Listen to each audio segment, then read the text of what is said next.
Good evening to most and good morning to some. Welcome to the Friday Study Circle. Good evening. And Good evening. good evening, Captain. Hello, Shamla ji. Nice to see you after a long time. Yeah, hi, hello. Hi, What? Sham. Yeah.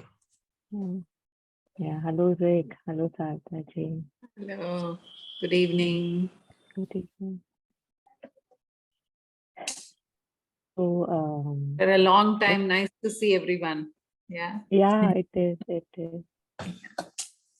So let's start with 1 minute of silence so that we can just gather ourselves and be fully here.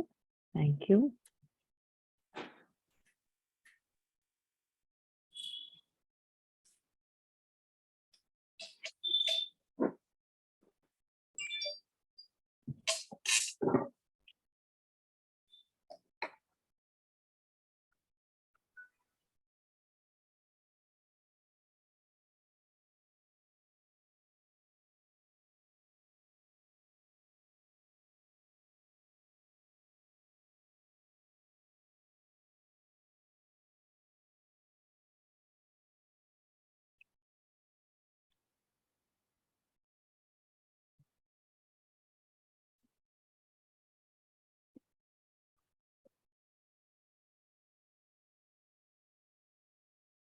Thank you.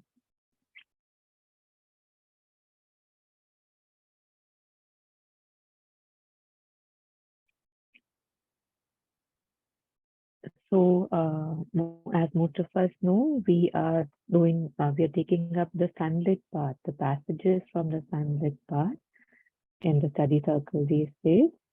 So I will begin by sharing the next passage in case there's anything if there's any sharing at this point, like although you've just started, we can take any comments or anything before I share. Okay.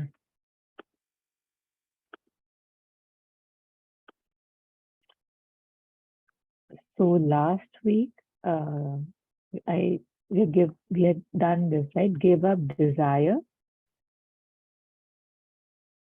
Monica, did we take it up fully? We did take it up, right? The whole thing? Yes, yes. I think we also did win your little victories. Oh, we did? I don't know, maybe others would know better than me. Yes, we did. We did, okay. Oh, thank you. So sorry. Okay, so we did win your little victories and then comes change yourself first. Okay. So if anybody is willing, we can read the passage and then we can reflect on it together. So change yourself first. Thank you.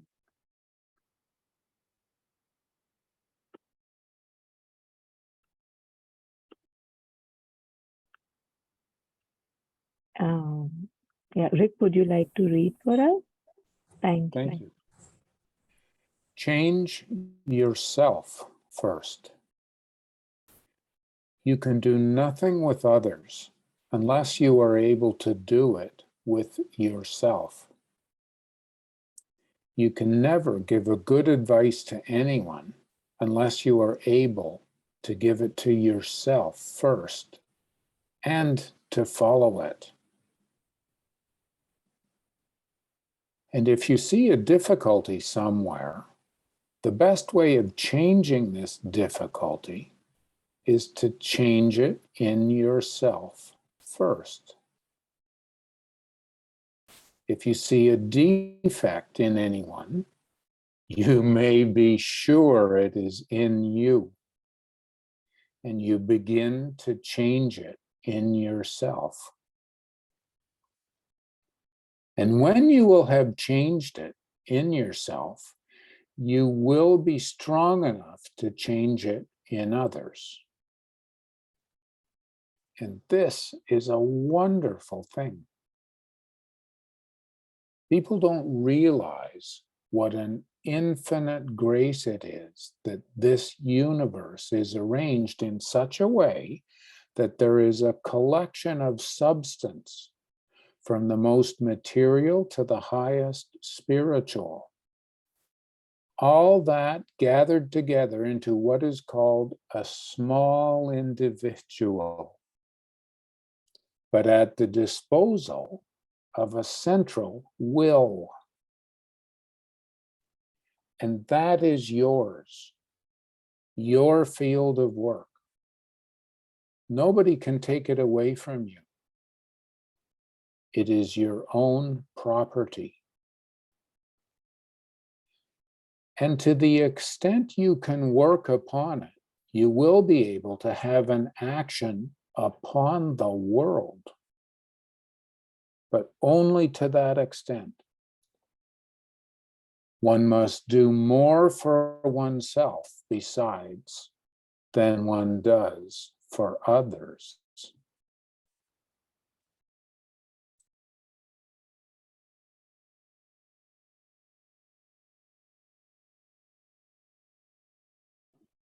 Yes, thank you, Rick.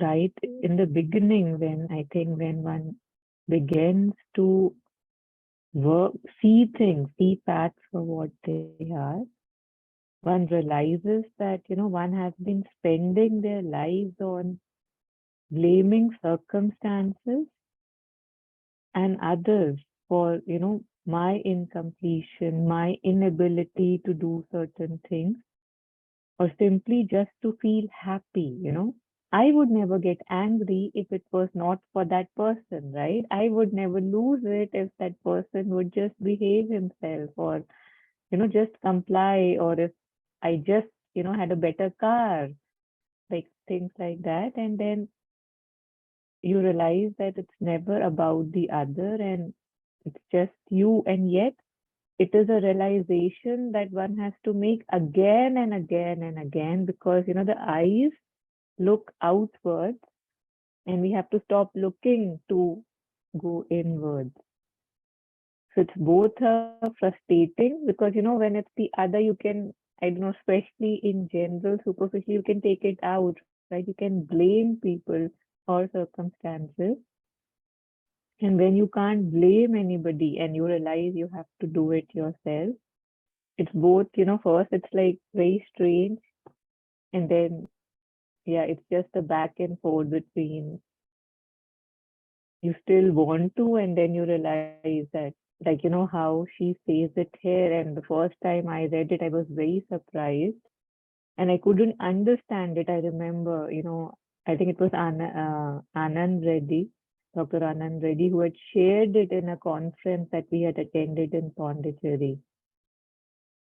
Like, it's how they say the world is a mirror, right? Like you won't be able to see anything outside that you don't have it in you. I didn't get it initially. Yeah.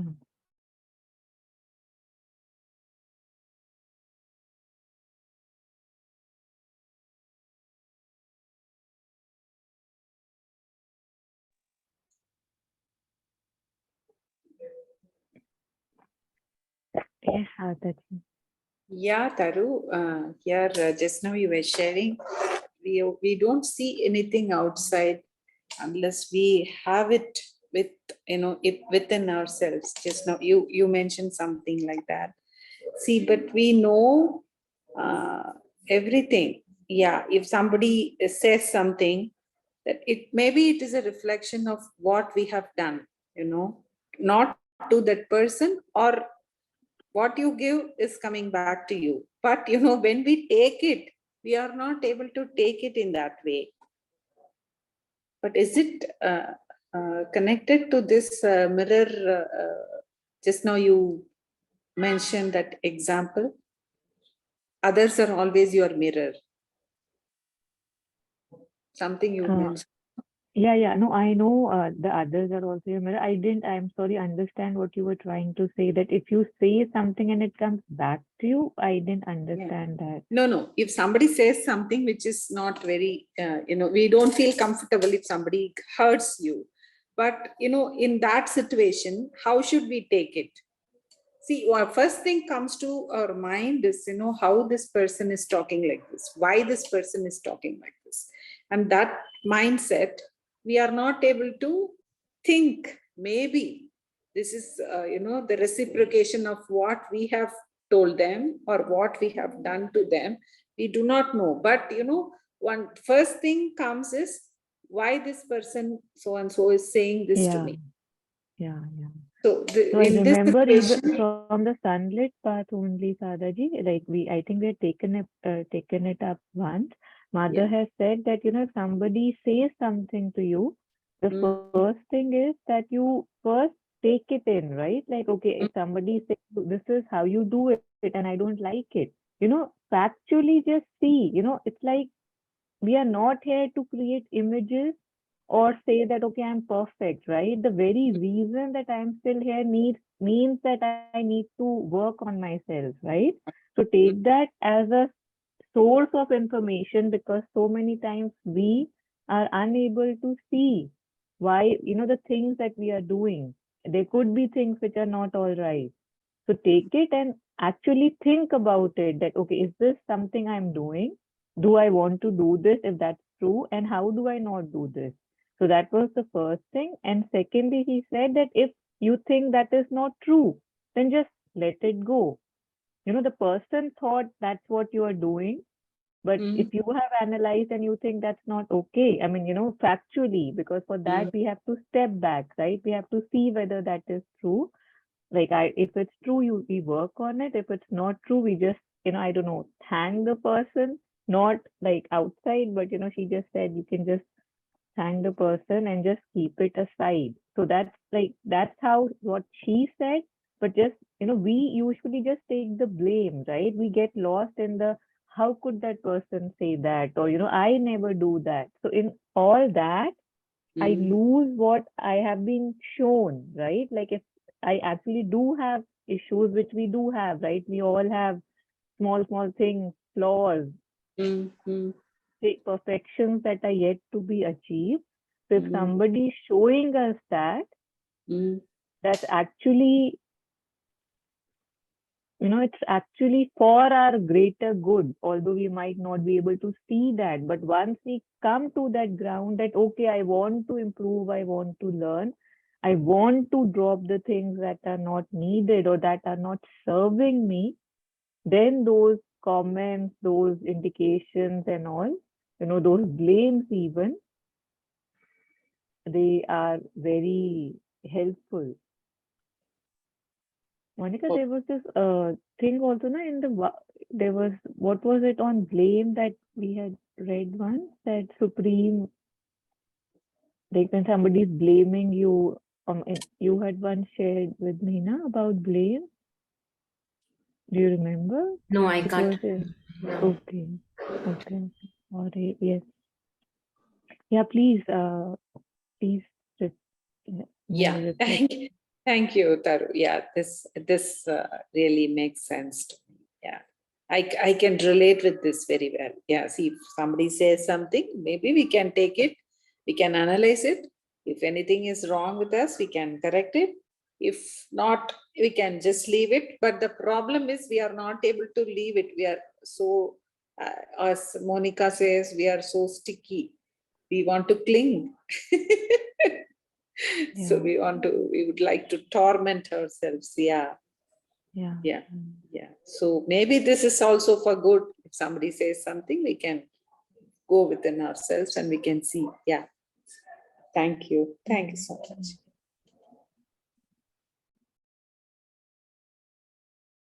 I mean, it sounds very simple, but when, it's like it goes so much against how we have been working mostly. And yet, yeah, that's the way, among other ways. Yeah.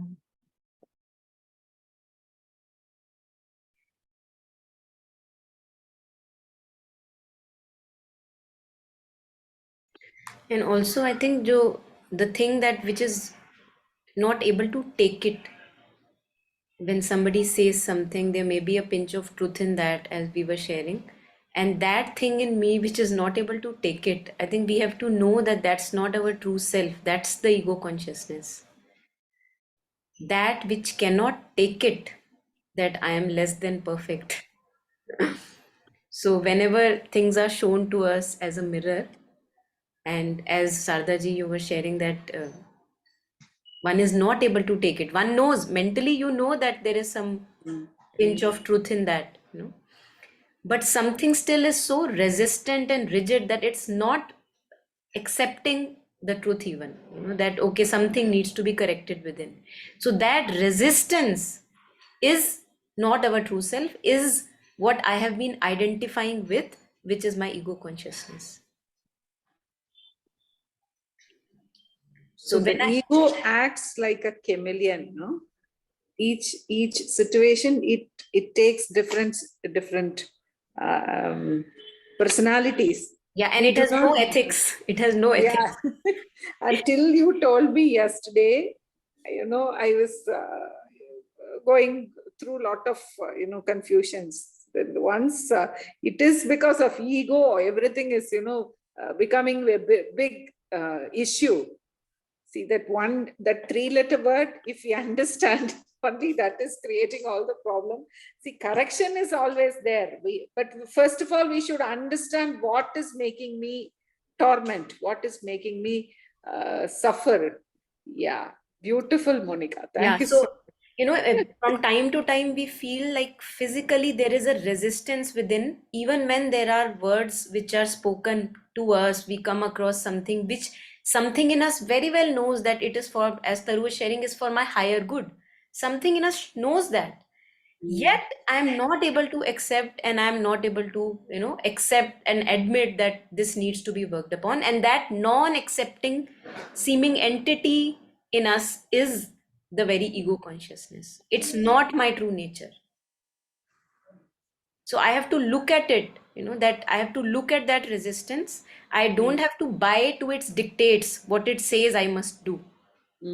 I don't have to buy to its dictates, and in the meantime, I have to stick to the mother. Because mother shows, mother guides, so whatever the change that I need to do in my attitude or whatever, that will come as an inner guidance when I stick to the mother. But this beautiful ego is not letting us even cling to the mother, even to Yeah. And that is why we talk about these three gunas. yeah. Then there is tamasic gunas, rajasic, and then the sattvic. So when we turn totally sattvic, and that's why we need so many blows in our life so that we turn sattvic. True. So sattvicity is a exemplar of, like, I want to go towards higher light. I see darkness in me, and I don't want to follow the dictates of darkness. That is for sure. Now conviction has come. So I have become surer and surer and surer all the blows that I have got in life experiences. And that conviction has come that no matter how hard I may have to go through this pain and turmoil of resisting the ego consciousness, I will stick to the mother and I will not yield in to the dictates of the ego. So that is sattvicity. So Actually, that needs more courage, right? yeah, it's courage. Yeah, it's parallel to courage. That's why we, in the yesterday session, we were talking of the heroic heart. That's why the heroism is needed. Because I am used to live as the ego consciousness, habituated. Now I have to step back. I have to say, now enough. Really, you have really tortured me and people around me so much. Now I am not going to listen to. So this requires a lot of courage, because my sense of self is sticking to the ego consciousness, and there is a fear, that what would happen to me if I am not anybody. We are not okay being nobody. Beautiful. Yes. Yeah. And a very good, many, of course, many tools are possible, and as Saru was sharing, infinite possibilities. But one thing which is coming to me is that what I try is that many a times, not all the time, sometimes not possible, but most of the times, if you can, whenever something really, really that you feel that this must be done, I must speak this word out. Whenever this must is there, step back and don't speak. Yeah, this is what I was about to tell you, because I shared some incident with you. I didn't want to tell that thing to the person, but still I told her. So everything got. So now, just now I was imagining, see, what if I didn't open my mouth? But why? What is making me speak, which I did not want to speak? Yeah. Beautiful. Yes, I got the answer And actually, now. you can heal it right now, because mother says that you can heal once you know that there is a mistake or you regret about something, and you heal it in yourself. Now, you can use, one can use the power of visualization, that right now you feel that kind of contentment in your heart, that you Okay, have not spoken that word that ought not to be spoken, and okay. that person is also with a peaceful heart since you have not spoken that word. Acha, you should imagine that way. Imagine, visualize, and feel that contentment in your body. How would you feel that when everything is at Oh, peace? this is beautiful. So you can actually work on it. It's a nice experiment.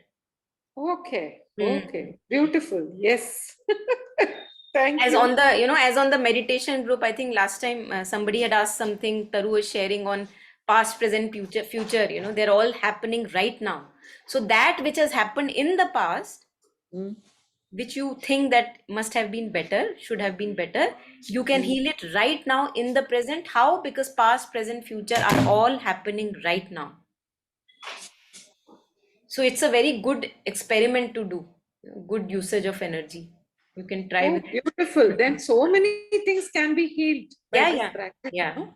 yeah. Anything that comes to your attention, that Yeah. brings up in consciousness and is bothering you, that why, regret, guilt, shame, things come up from time to time. So when you correct your attitude about that thing and send that person also, like may that person also be at peace and may I be at peace, things change and person's attitude change. It's very palpable. Yeah. Good to explore.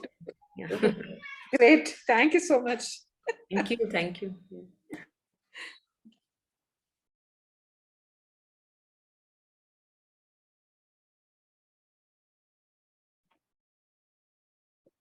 The persona, the personalities that we talk about, the mask that we all wear. I think when somebody says something negative, we realize that, oh, probably that mask, I'm not wearing it too well, and I think that's why one lashes out, right? One can accept or see, what am I trying to become, or what are the images I'm portraying, and now somebody is saying I'm not doing a good job. So that's also helpful when somebody says something, how attached I am to that image that I want to create about myself. And the person is saying I'm not doing a good job, or yeah. So it's Absolutely. interesting if you step back. Yeah, Otherwise, it's absolutely. like, Yeah. yeah, And I think as mother shares that it hurts. It yeah, hurts. So it's a very auspicious hurt when we come across somebody, something is being said, or some happening has taken place.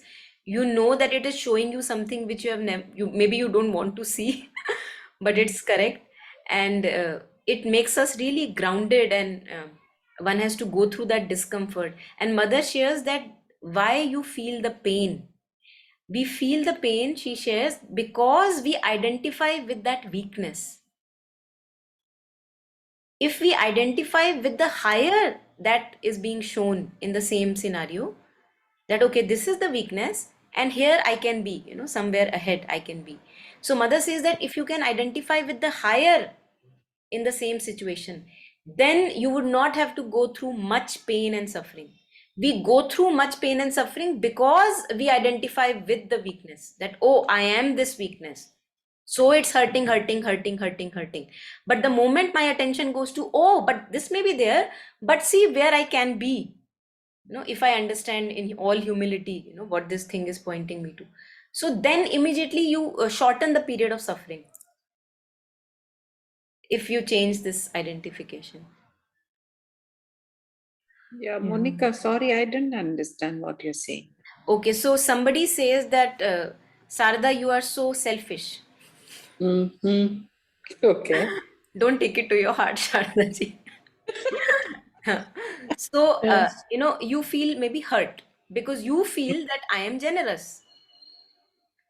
So, Okay. when it is coming from somewhere, or maybe that person you care for, respect for, and that person is saying that you are so selfish, always, thinking about yourself. And immediately you see that, oh my God, it's hurting in the heart. It doesn't feel very good. But the moment you put your attention of, okay, I may be selfish, but that means that I have to open my heart and maybe become more generous and more loving. The moment your attention goes there towards the possibility that is shown to you, then you won't be suffering that much when you are sticking to, oh, I am so selfish, am I really selfish? So when we are sticking to the limited self full of weaknesses and all kind of imperfections, then it hurts. But the moment I give my attention to, okay, this may be there, of course we all are imperfect, moving towards perfection, but see what this person is opening me up to. He's asking me to open my heart even more. So let me do that, expand my heart even more. So then you shorten that period of feeling too hurt. Okay. Okay. Okay. Because the attention goes to your higher possibility and not your present weakness. Okay.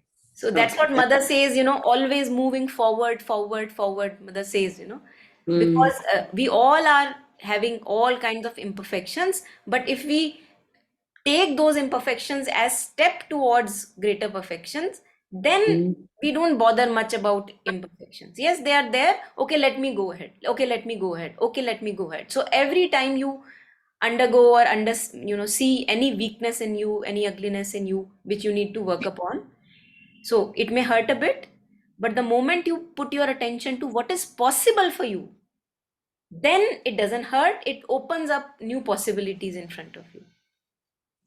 Beautiful. Yeah, yeah. For example, somebody, for me, I'm addressing towards, my own weakness. Somebody says, Monica, you speak too much. Now, in the beginning, it may hurt me, but then the moment I think, okay, yes, I see that I may, speak too much. And what can I do? Maybe I can step back and listen more. That would be nice. So when I am looking at my possibility of it can give me more listening and more rest in myself, then I'm not worried about, oh, why that person said that I speak so much, and what is wrong with me, I'm so unfit. So we are not focusing on that limitation, but a future higher possibility which I can work upon. Okay. Yeah.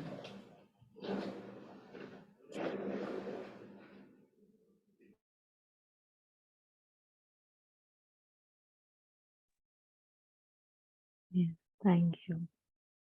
In the morning only, I was reading the Sunlit part today, and there was a passage I'm unable to find it. I tried to look for it. It was addressing almost the same thing. In paraphrasing, it said that,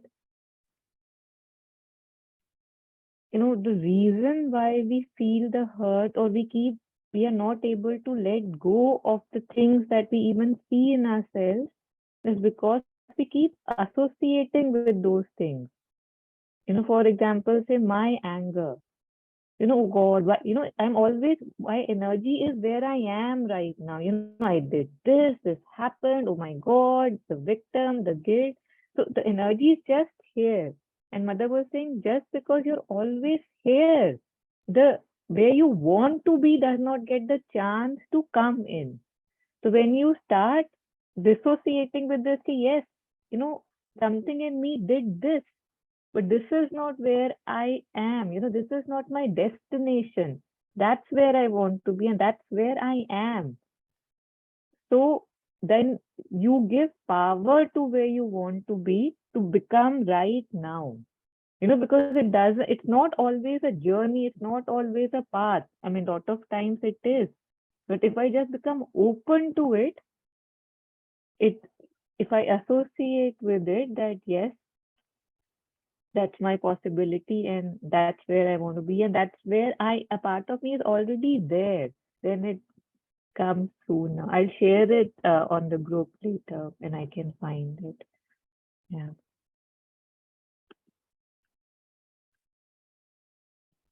I'm just putting this up, what mother says about what you were also sharing, paraphrasing. So here,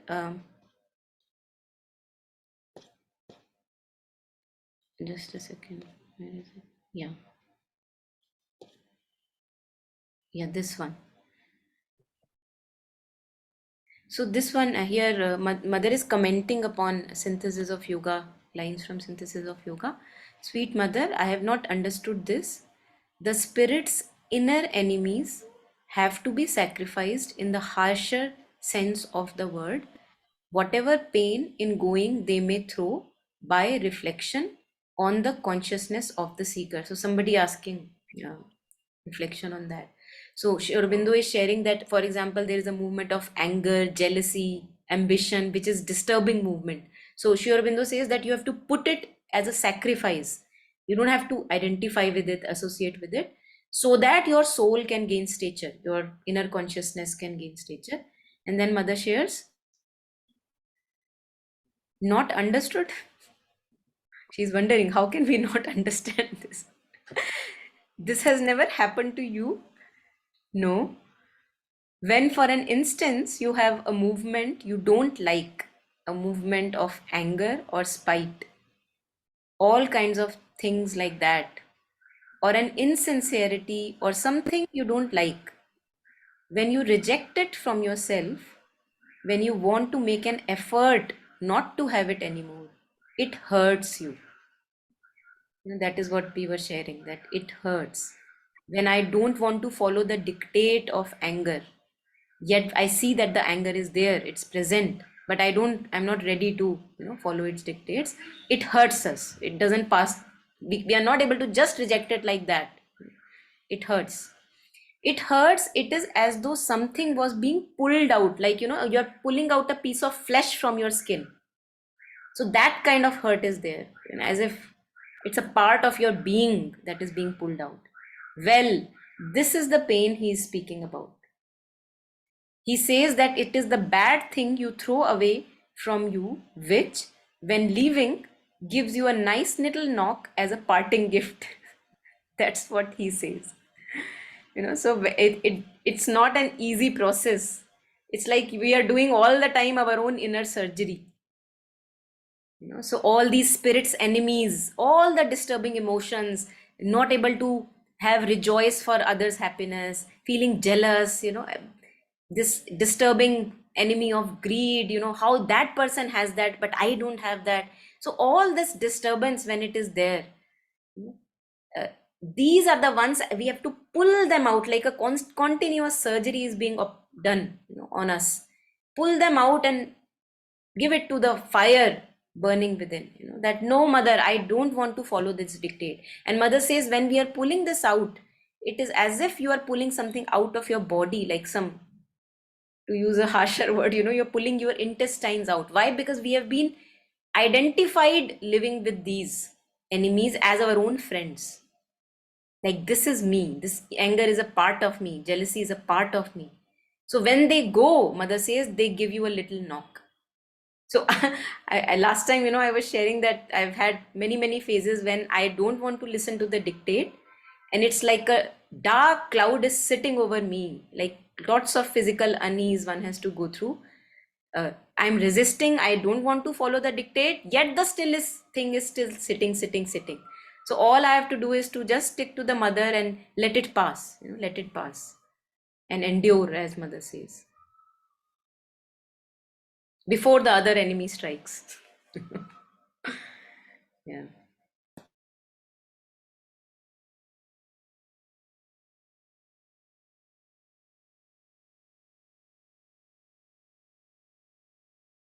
Just to expand on this, I've also seen this pain when one doesn't like the things that one used to like.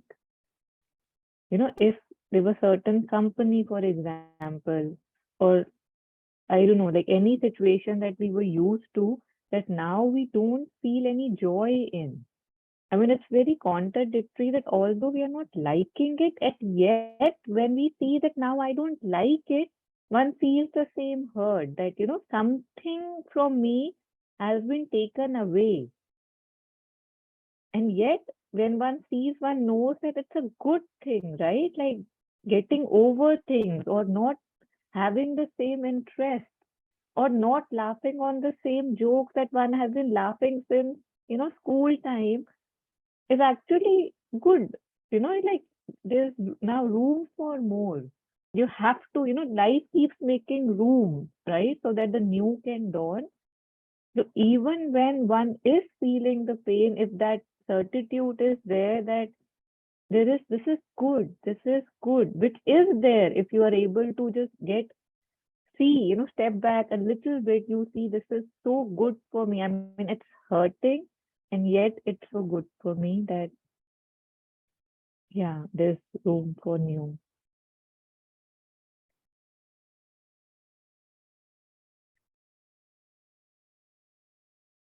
I'll just share the passage again.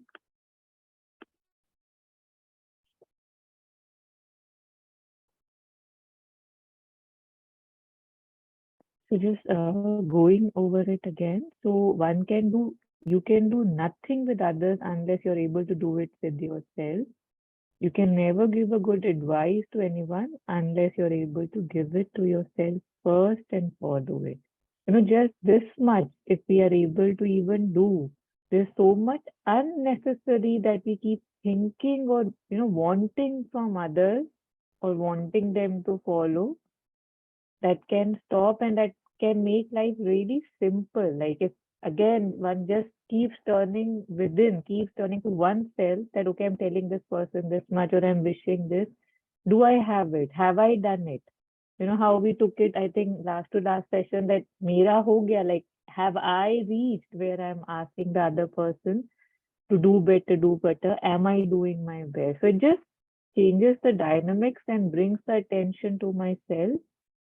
And there's a lot of potential for growth. There always is. And in this thing, when we do this, it just makes us more accountable and more focused on where things can actually change rather than where we want them to change.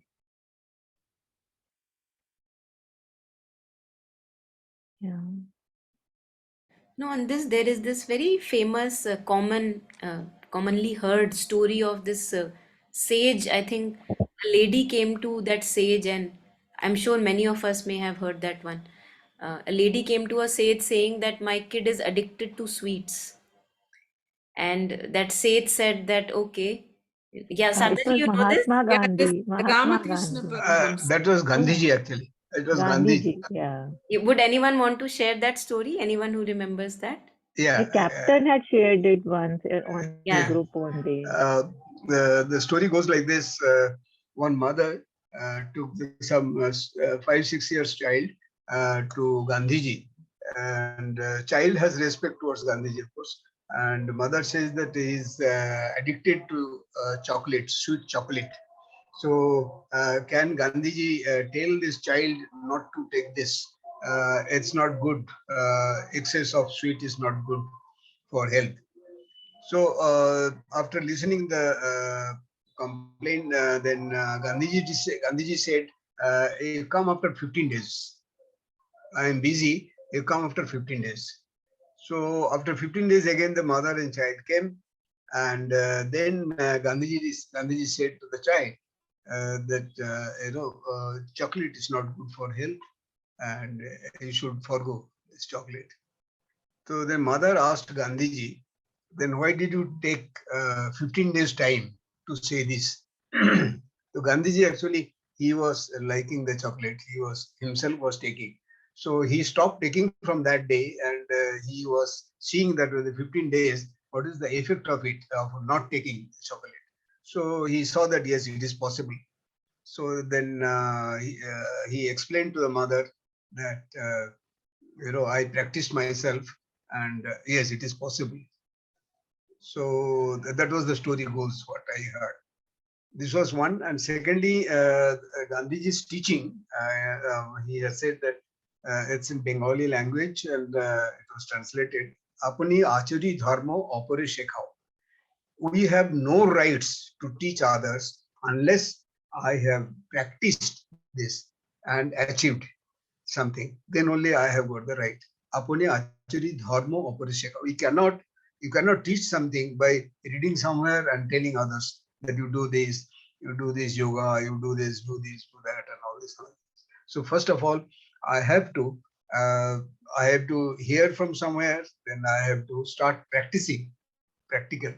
And when I have received something, the truth in it, and then probably I have that authority to tell others if somebody is asking for it. So that was Gandhiji's teaching. That you cannot be just a teacher because you have by hearted something from the books and you are teaching them. So it is to be anything and everything. You have to adopt and you have to practice over a long time. And when you get the fruits of it, and then probably you have the right to share it to somebody. Thank you. Thank you, Badalji. Yeah. This reminds me, Mother says that any teaching is powerful only when while it is being given, it is being practiced. Only Yes. then there is a power in that teaching. Yeah. Otherwise, we see, we keep sharing so much with our friends, so many advice and suggestions. Nothing really works. And that which works is that which you have gone through yourself and, overcome an obstacle or something, which has power. That really works at times, or even if many a times that also doesn't work. So that tells me to go deeper. Yeah. There's another story. Again, if somebody knows, you can share. Stories have a good effect on us. We remind ourselves of them. So there was this king's palace. There was this person who was like a servant or something, and he wanted a break. And then the king asked that, why do you want this break of 1 month? And he said that I want to learn a mantra. And the king was very surprised that why do you need 1 month break to learn a mantra? Anyone knows this story? Okay. So I'll just go ahead then. I read it in Tales Told by Mystics by Manoj Das. So there he shares that uh, uh, king said that, okay, meet me tomorrow and I will tell you whether you can take this break or not. So they meet in the garden lawns, king's lawns, the next day, and the king said, see, he recites the mantra, and he said, see, I have learnt it. Now when I can learn it 1 day, then why do you need 1 month of time to learn this mantra? So then that servant was very clever, something like Birbal. So there were two gardeners working in that lawn, and he asked those gardeners, rather commanded, that tie the king up. And those gardeners were like, "Are you crazy? Why would I tie the king up? Who are you to say that?" Something like that. And they didn't, tie the king up. And the king, suddenly realizing that maybe his servant has gone berserk or mad, he said that, okay, or to the gardeners, that tie that man up, this one who is asking me to tie me up. So immediately the gardener listened to the king and they tied the servant up. And the servant was very delighted. And then he said to the king that this is why I need 1 month for the mantra, because this power you have, the authority you have, like I also commanded, but the gardeners did not listen my command. But you have that power. They know that your power is functional. So immediately the moment you gave them a signal, they tied me up. So that's why, I would require 1 month of break. And yeah, he was given. So this authority, kind of what mother was sharing about the central will that is there, that has to be stabilized, and then it gains power. Yeah.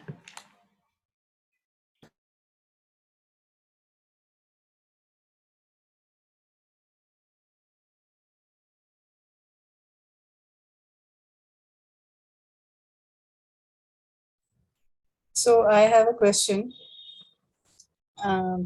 So even after 1 month, if he had learned the mantra and he felt he had got power, still he would not have the same power as the king, right? Yeah, I think it's about the limitation of an example. If we stretch the example too much, it becomes redundant. It's not Yeah, something. it just struck me that yes, Yeah. he will definitely learn it better if he takes a month off and he does.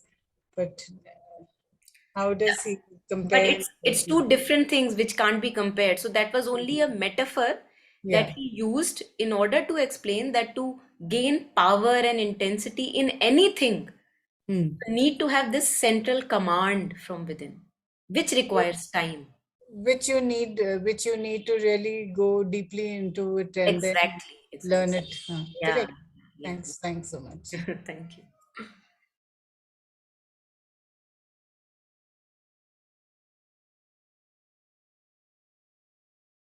Your stories, all the stories are really awesome.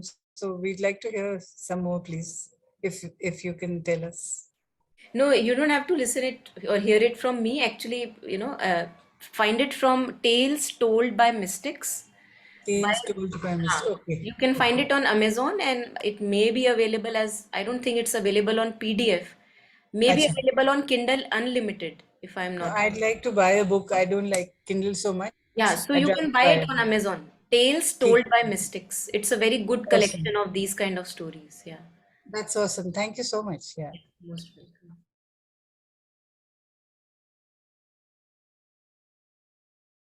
Yes, any reflections, any comments from anybody? Like I can pull up the passage or anything else till now?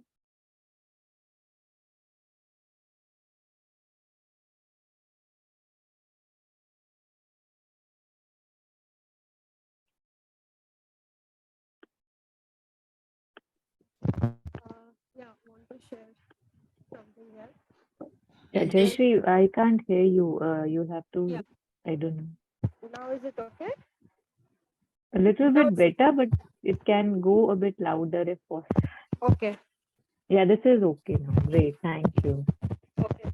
It's like there are situations where I feel that I should have not told something in anger, but and later I realize that I should have not have told. But there are also situations when I feel I should have told because अंदर से वो रहता है कि I should have answered, but I didn't. So really in such situations, it's very difficult to handle ourselves, I feel.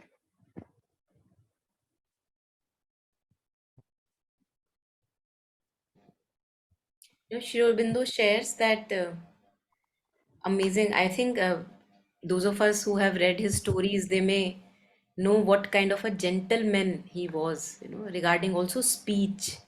His speech was so soft and polite and gentle, never a harsh word to anyone. So a lot to learn, from that. And he says something which I shared in some of the groups, where he says that you should not say any word that should hurt anyone. So, of course, in our ignorance, we do say, all the words which all the time hurts people and also our own selves. But when we are now becoming conscious that, okay, let me speak mindfully, let me speak those words which are helpful. If those words are not helpful, let me rather stay, not, uh, rather stay quiet. So, and many a times, as you were sharing, that there are things where you regret that, okay, maybe you should have shared, but again, and that's why in mothers and Sri Aurobindo's yoga, the first thing they ask us to do is to connect with our inner being, find out our true consciousness, so that that can guide our life, since there is no formula. So at times things are to be said, at time at times things are not to be said, so Yeah. who will tell us? Only the inner guidance. Hmm. Yeah. Yeah. Thank you. Hmm.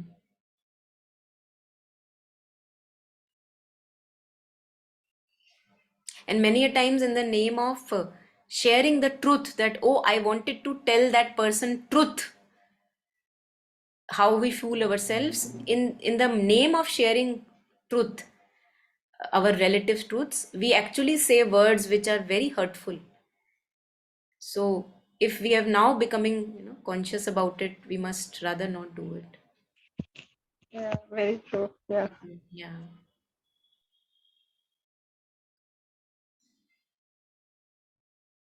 And Buddhism also, they have these uh, ethical precepts of ethical conduct, so there also they share that, again, the ethics of speech, that you should not gossip, you should not talk here and there against people's back, and mother has also talked about not to gossip, because it is really taking us down in our consciousness.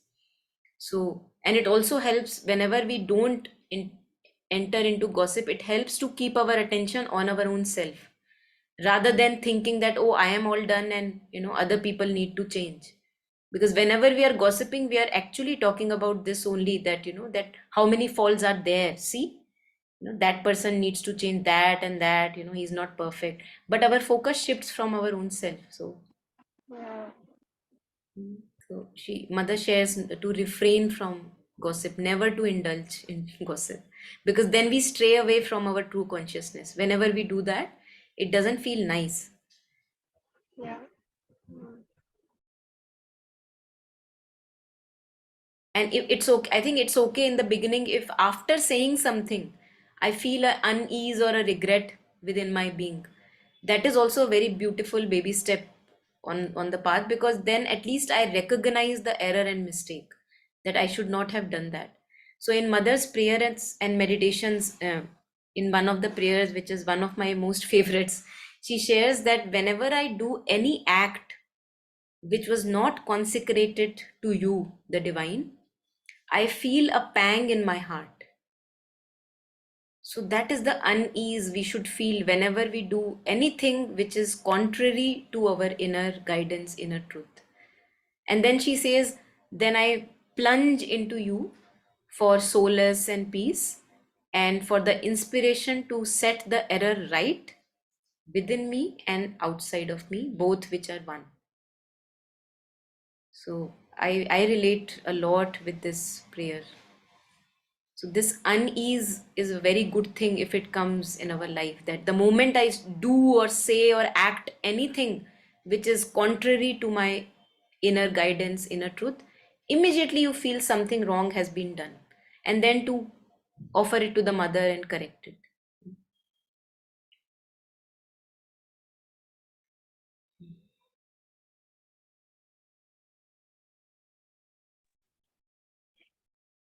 To have so much awareness that, when I'm saying it, what I'm feeling about it, like the movement inside, that it's expanding or constricting.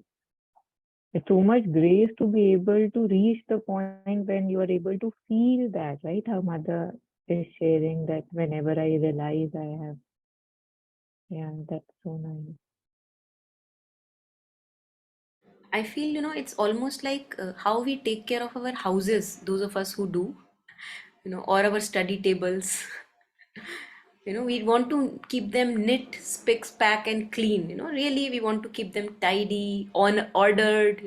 We keep on sorting things out. If something is not needed, we give it away. And so this is the kind of honor and respect we need to have for our own self, inner being.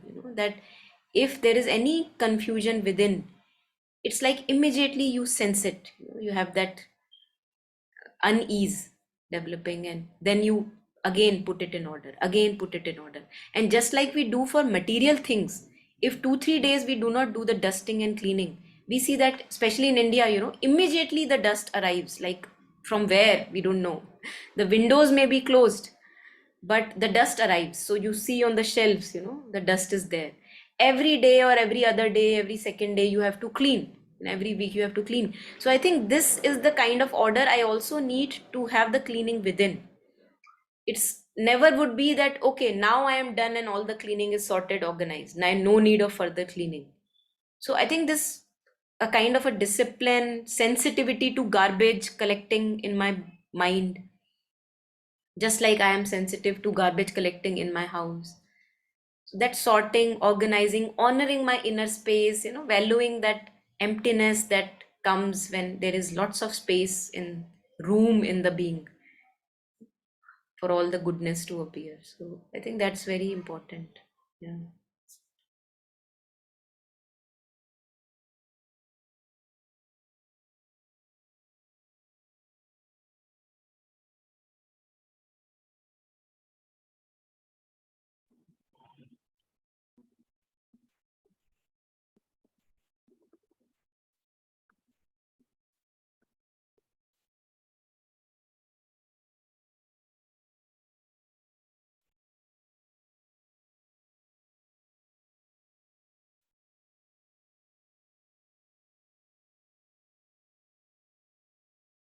So I think basically this part is self-explanatory, that if I can change it in myself. And the truth is, like, not the truth, but one of the fact is that when I actually am able to change something or transform something, I don't even feel the need to now propagate it, right? Like, one realizes firstly how challenging it was, and one also realizes the futility of it. And there's a lot more compassion and also a humor in it, that okay, everybody has their journey and they will reach there too. So only when I myself has not reached somewhere, I keep telling people that, Arey, why are you lying down? Why are you sleeping? Why you go, reach. But when I myself have reached, there is some, I don't know, stillness there and acceptance. I don't know, an expansiveness that the little doesn't bother, and there is some assuredness that yes, like I have reached, everyone would reach too. And you know how they speak about little children or children in general, that they don't hear what you say, they see what you do, right?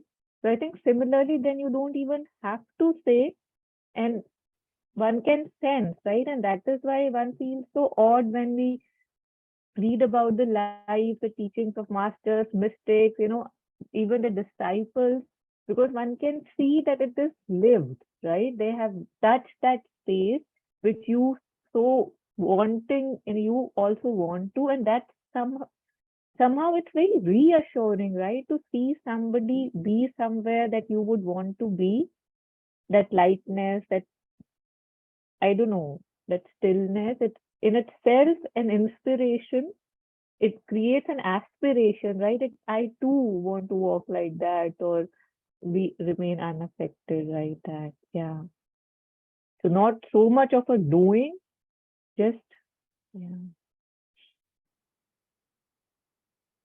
And people don't realize what an infinite grace it is that this universe is arranged in such a way that there is a collection of substance from the most material to the highest spiritual. This I remember that, whenever reference of any holy text is given, like even in movies, I remember like there was this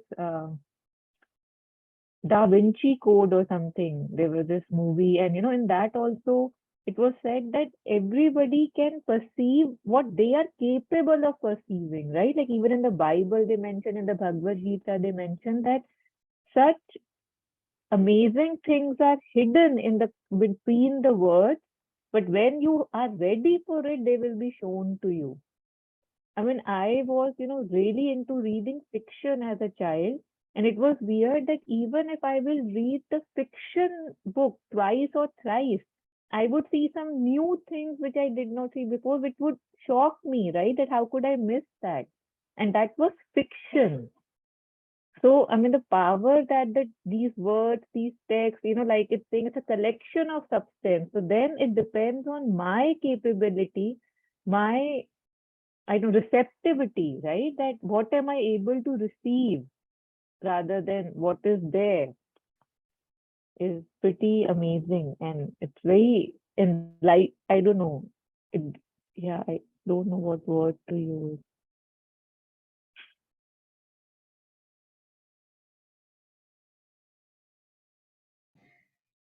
I think this aspect of central will that Mother is saying, that it's amazing that it's arranged in such a way that this collection of, from the physical ego, that okay, I am this body, and then there is a collection of thoughts and feelings and images.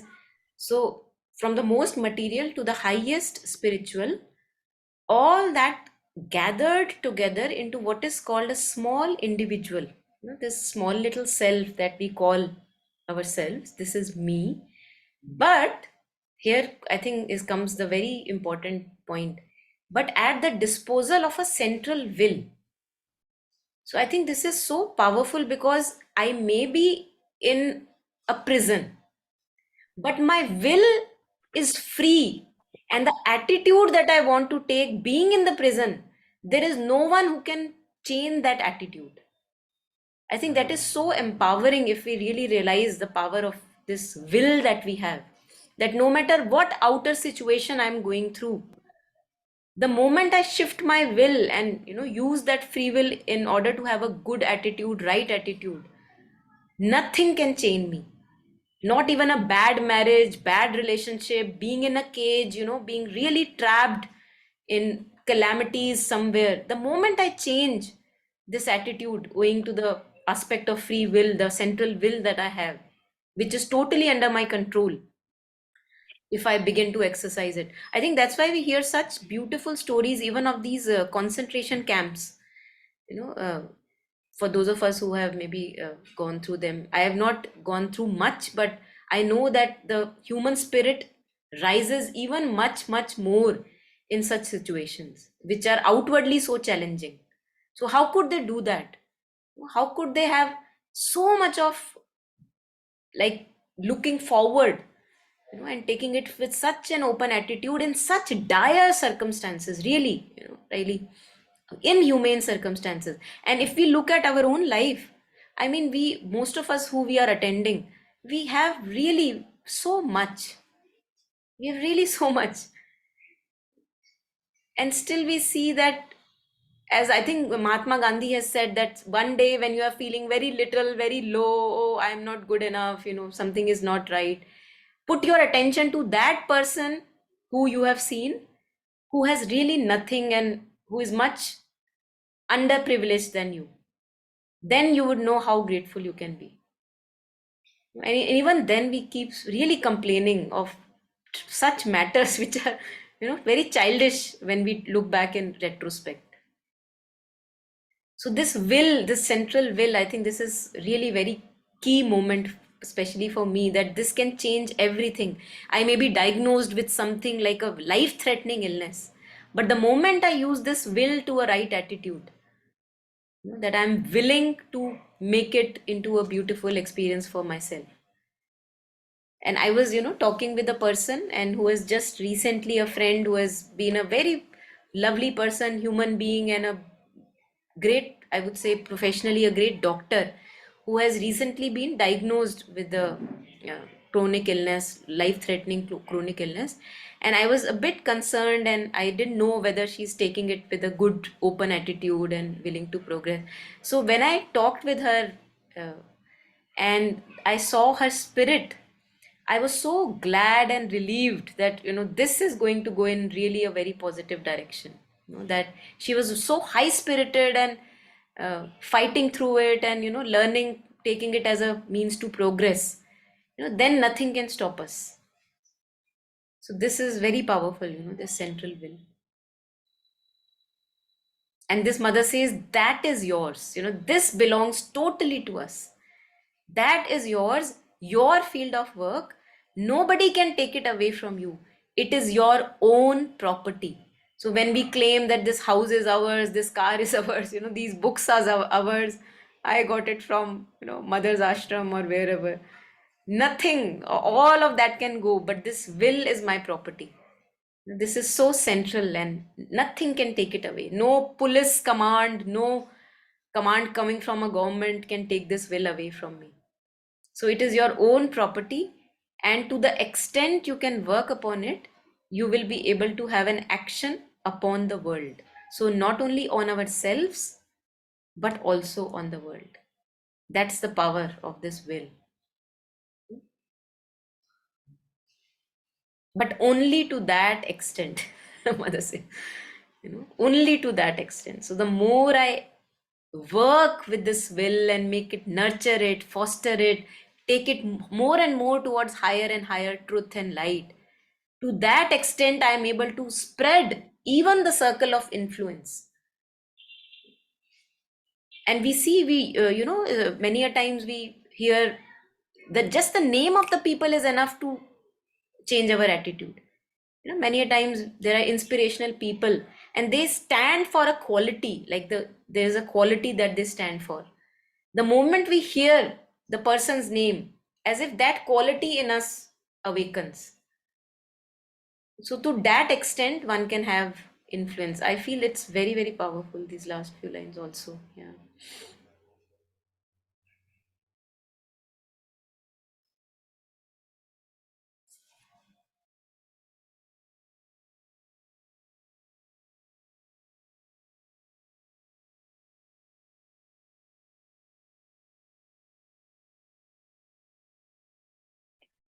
Is it possible for you to elaborate more on this? Because I think it's a bit hard to understand the central will, and how you were sharing about the prison example, that even if you're in a prison, you cannot be imprisoned, right? And we have heard this before, right? That nobody can imprison your spirit. And yet, even for little happenings in our life, right, we feel so affected, right? We feel so imprisoned, and there is a feeling of choicelessness, right? Like with our, I mean, things, small things, when they come to you, they appear so big and so convoluted, complicated, entangled, and yet there is this central will. So if you could just speak a bit more on I that, if think there one is. example that is coming, again, a little bit of a story, Mirabai's example is coming to me.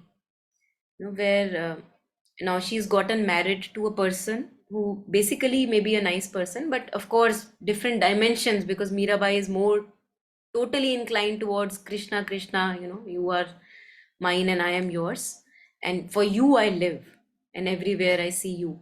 And here is this another fellow to whom she has gotten married, and not really much of a connection there, too much material and all that. Now but it is shown in the story that that person does honor Mirabai, and her path. So I am reminded that first of all, Mirabai doesn't deter that if people are against me, then I would stop invoking Krishna and following the path which is meant for me. So she doesn't stop, first of all, no matter how many obstacles are sent her way. For those of us who have read or heard the story, many, many, many dangerous obstacles, even taking her life, all were sent her way, but she stood by her central will, which was to surrender to Krishna and to invoke Krishna wherever she is. And ultimately, I think this was very powerful when I read this, that she who is centrally and even in detailed matters surrendered to Krishna, she is having a confusion living in a family that, Tulsidas, please guide me. I don't know what to do, because all the people around me, they say that I should stop praying to Krishna, and I should not live this life that I am living, but I see no other way for me. So you guide me, you guide me.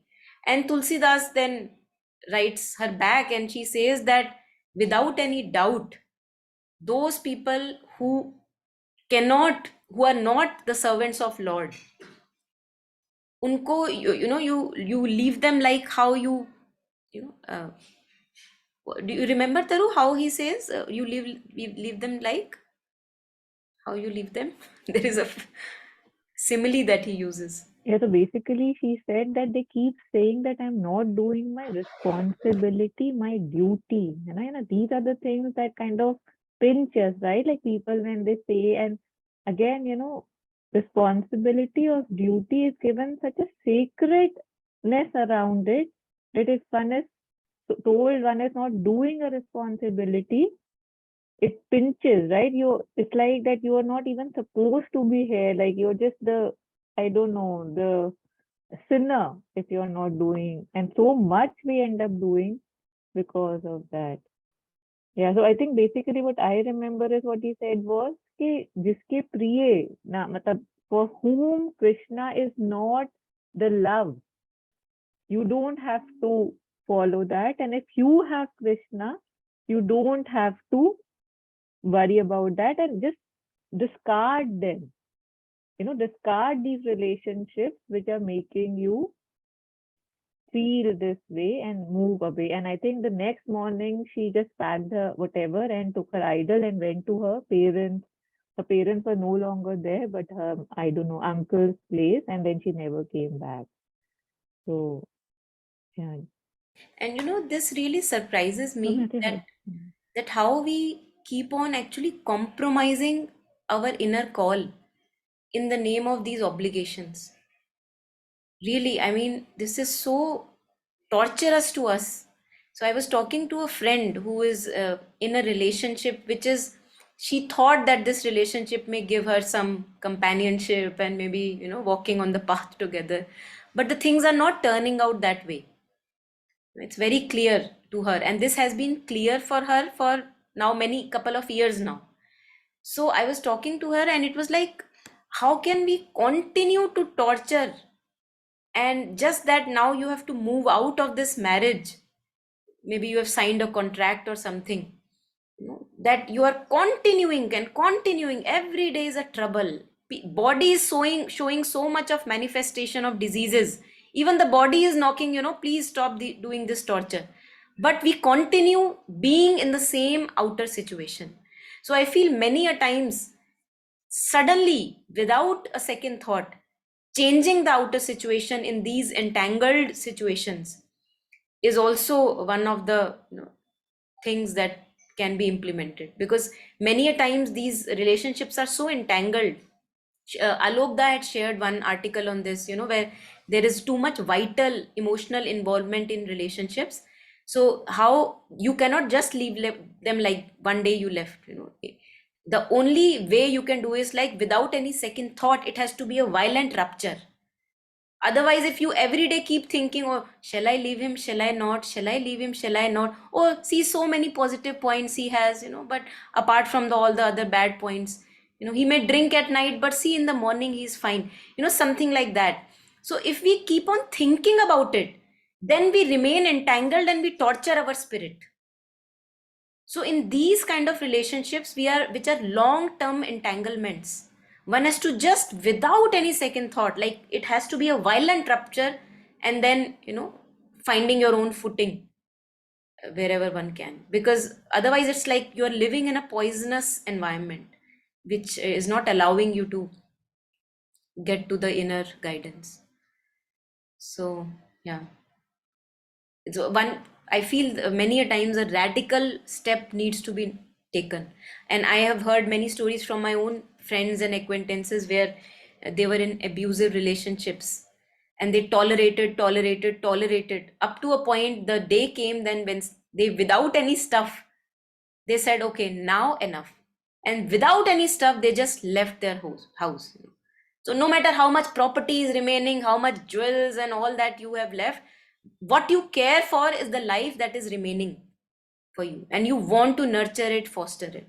So without any doubt, when this, without any second thought, like the thread is cut, only then I think in these entanglements something new can happen, which is difficult mostly. And that's why we continue to suppress and tolerate until one day when the point comes that I can't take it anymore.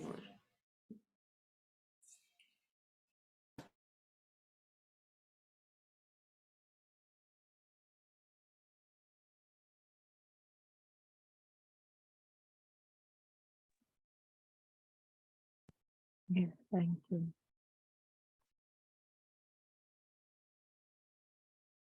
So I think we can take any comments or reflections, and then we are ready to end, and we'll take up the next passage, the next Friday. So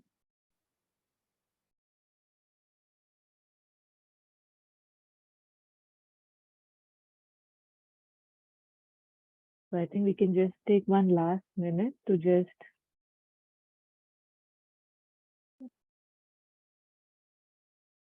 you know express our gratitude for the things that we are now being shown, and share this peace and this expansiveness with everybody.